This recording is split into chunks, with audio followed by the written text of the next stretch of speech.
For more, let's bring in Vince Coglianese, Editorial Director of the Daily Caller. Vince, great to be with you again. All right, first off, let's talk about what's not in the bill in terms of funding for Israel, Ukraine, and the border. Were you surprised at all?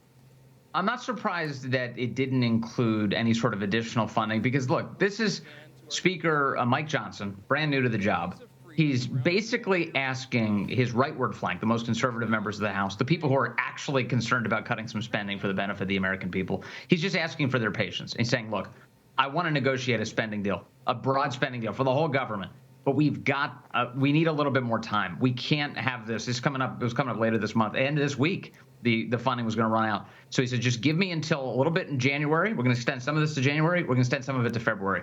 And then during that time, we're going to negotiate and get a big spending agreement underway that the American people deserve. I want to pivot now. I want to talk about what happened last night outside of the DNC headquarters here in Washington, D.C., some really rowdy and violent protests.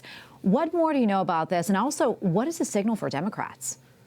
Well, look, I mean, very few places are going to say it. I'll be the one that says it. These were Democrats who were rioting at the Democrat National Committee. These weren't Republican voters. These were people who would normally, under normal circumstances, vote for Joe Biden.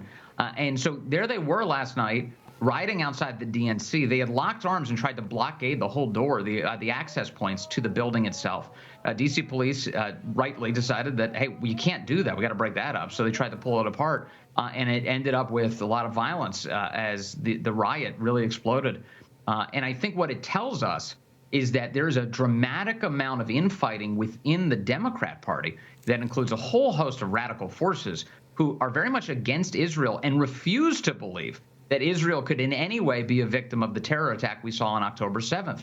And I'd say for me and my neighbors and friends, one of the things that really bums us out, certainly me, is realizing, wow, this is a very prevalent, far more prevalent view in the United States than I think many of us expected. Yeah, definitely, Vince. So much more we can talk about. We have to leave it right there. Always great to get your insights. Thank you so much.